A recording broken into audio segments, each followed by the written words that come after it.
Hi everybody, my name's Kirsty McKay and I'm the founder of the Book Dragon, and I also work with the business partners to support self-published and independently published authors in marketing and promoting their work. And as part of the business partner role, we are fortunate in that we are able to read and enjoy a lot of the titles that we stock here at the Bud Dragon at 6 West Road, Stockton-on-Tees, and also in our online shop, which is www.thebookdragon.co.uk. And the business partners and myself thought it would be a really good idea for us to do a personal introduction to some of the books that we've read and really enjoyed, to give you a bit more of an overview, and also to let you know what we have available in stock, and hopefully where you can then discover your next favourite and amazing read. And each of the business partners has selected a day where they will do their feature of a book that they particularly enjoyed. And I will be doing my features on a Friday, so it's Kirsty Friday Features.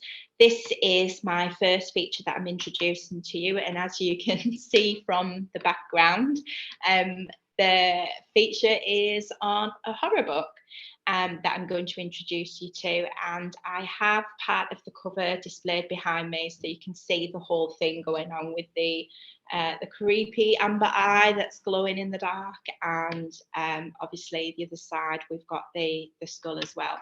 But I'll actually introduce you to the book if I can get it to show in screen. It's just about doing it. No, maybe not. There we go, briefly in the shadows. Can you just see that sneaking through? They're great to have these set backgrounds to especially when you're doing anything like this, but it's not always easy when you're wanting to, there we go, there's a way of doing it, popping up. There we go, in the shadows. So In the Shadows is written by an author called Lawrence Medici. I hope I have pronounced Lawrence's surname correctly. Apologies, Lawrence, if I haven't. But Lawrence has wrote a fabulous horror book.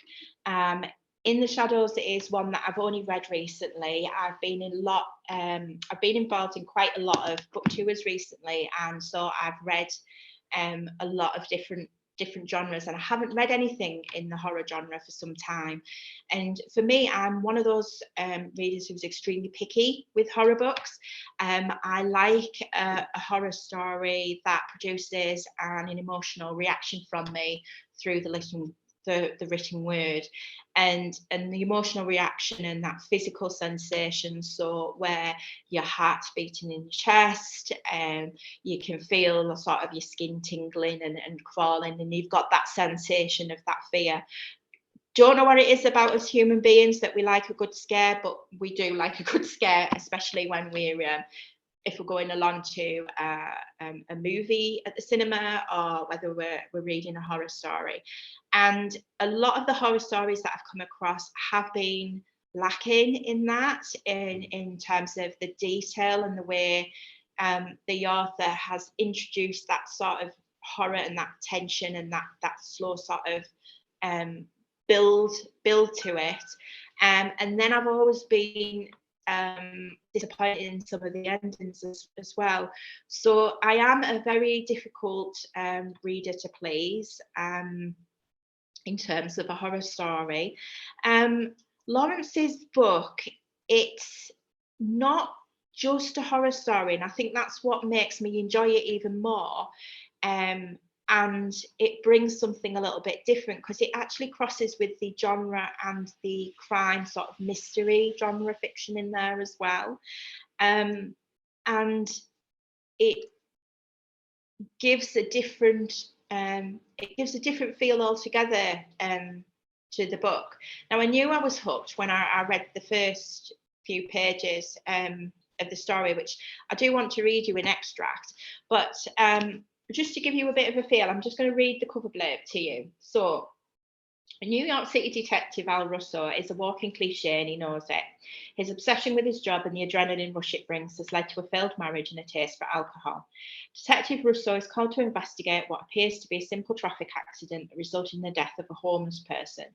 However, Al uncovers evidence that things may not be as they seem. His suspicions appear to be confirmed when he's confronted one night by a shadowy figure claiming the accident was actually murder. The figure threatens violence unless the perpetrators are delivered to him to extract vengeance. The threats are followed by several unspeakable acts of savagery that are meant to send a message. A police operation hastily organised and executed to apprehend the person responsible for the violence ends in bloodshed and death. Detective Russo now finds himself alone, tracking an ancient enemy of man long since dismissed as legend.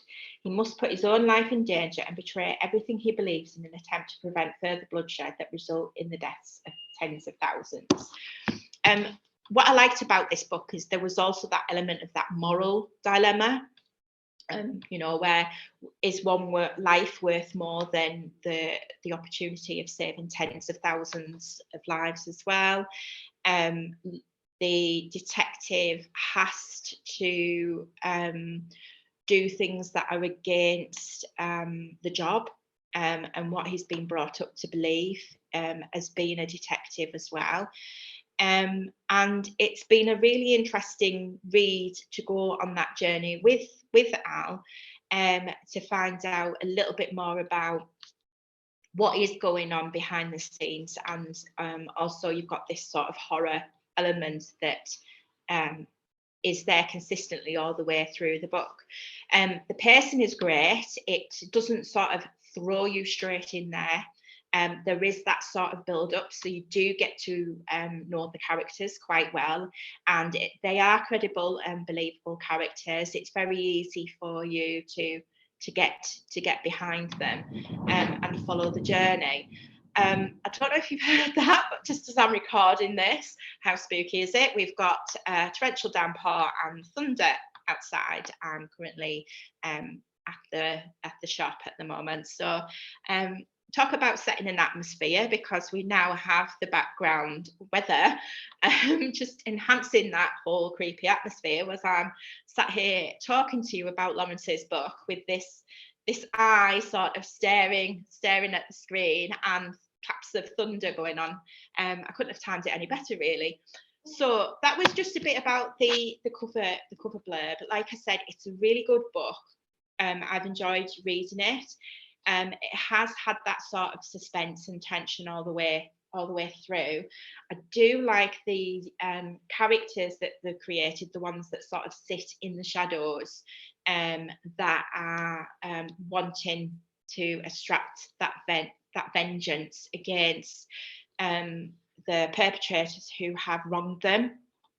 And as you progress through the story, you'll see that there's sort of other themes that are touched on as well.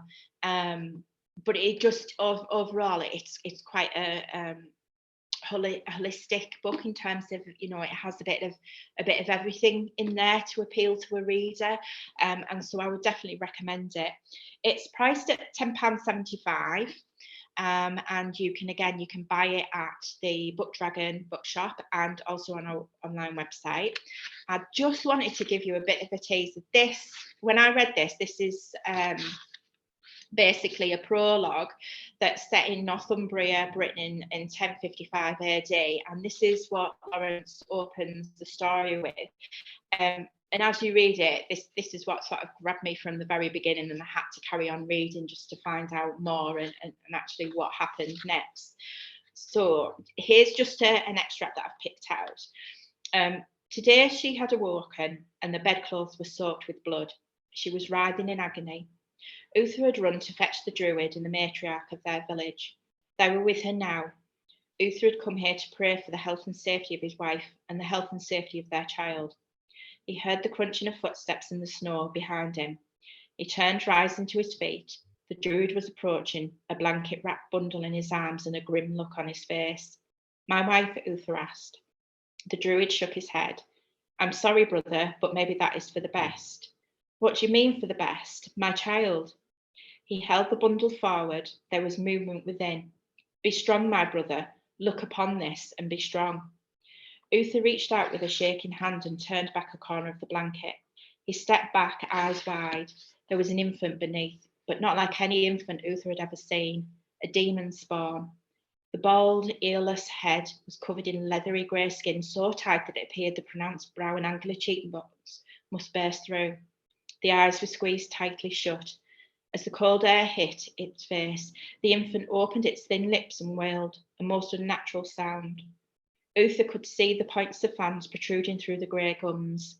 This is the most unholy, the most unnatural of things. You must take it out into the woods and destroy it. We will tell everyone that your wife and your child died in childbirth. If the others in the village were to see this, your wife's body would be desecrated and burned, and you would be driven forth. I know you to be a good man, Uther. I know not how this evil found your door, but you must destroy it. Uther reached out and covered that wretched face. Silently, he took the bundle and trudged off deeper into the woods. There is a little bit more in that preface, but I don't want to give too much weight. But hopefully that's a bit of a teaser that sort of whet your appetite for In the Shadows.